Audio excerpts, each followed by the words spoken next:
Hi, I'm John. This is my show, An American Scheme, where I'm proving that Diana Ross is Michael Jackson's actual mother. So, right here I'm going to show you just a couple things about Smokey Robinson talking about Diana Ross. And so in this first part, he talks about inviting Diana Ross over to do an audition for him before he's going to take him to Motown, right? But so, listen here, he calls her, when he says, it's like one of these things in the interviews, he can't always be perfect with trying to cover up the fact that him and Diana Ross actually did have a relationship. And it resulted in him getting Diana Ross pregnant when she was just 14 years old, and because of that, and it was happening at the same time that Motown was being developed, Berry Gordy insisted that if he was going to turn Smokey into a singing star, that kid needed to go away. And Berry Gordy's friend is Joe Jackson. That's how it ended up in the Jackson family, because Berry Gordy's like, well, I know a place we can send him to. They're out of state. He'll be in a family with a bunch of kids. He'll blend right in, you know. And so that's how it happened. That's how they ended up shipping him over to the Jackson's house. But so here in this, one of the things is, listen when Smokey refers to Diana as baby, okay? And at that time, in real life, Smokey had already married Claudette. At this time when this is occurring, Smokey's married Claudette. So he's got a wife, but when he's talking directly to Diana, he's referring to her as baby. Come on over, baby. And it's like, man, because he had an affair with her. And when she was just about to graduate from high school, she called me and she said, Smoke, she said, I got a group I want you to hear and see if you can take us to Motown. So I said, okay, baby, come over. And so they came over and they sang for me, and they were you know, so he said, all right, come on over, baby. You know, that's how he refers to Diana Ross, you know. Diana was one of his little girls that he was messing around with. They had a relationship, and he refers to her. Even at this time in his life, it's so natural for him to refer to Diana Ross as, oh all right, baby, you know. Even way and later in life, he can't help but do it, because that's the reality. It was true. And he's trying to tell you the true story, and it just slips out. Oh, okay, baby, come on over, right? So then I got another part here I wanted to show you real quick.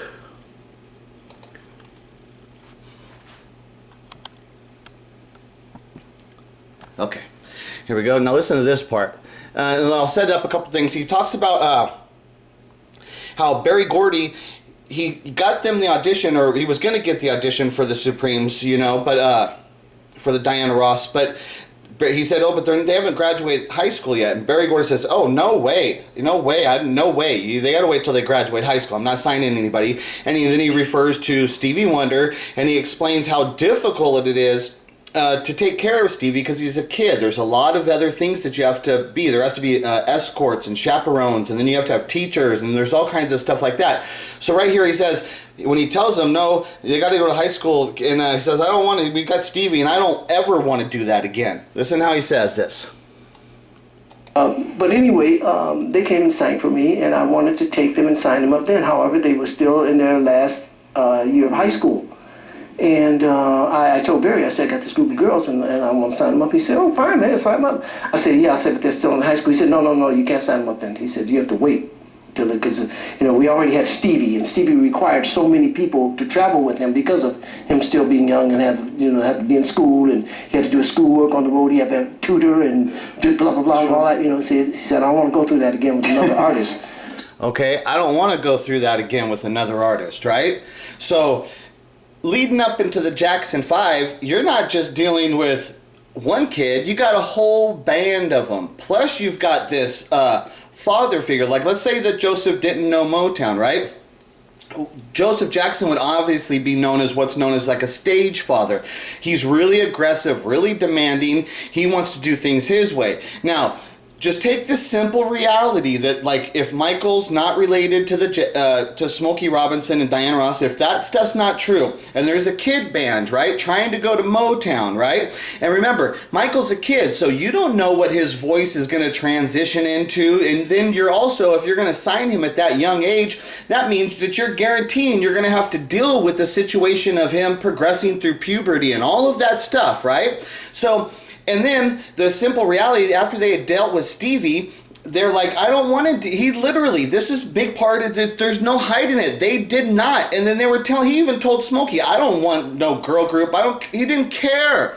He didn't care about who they were. He said, they haven't graduated high school. I don't want them. No. No. And then he says, I'm not doing that again. We've got Stevie. I'm not doing anything.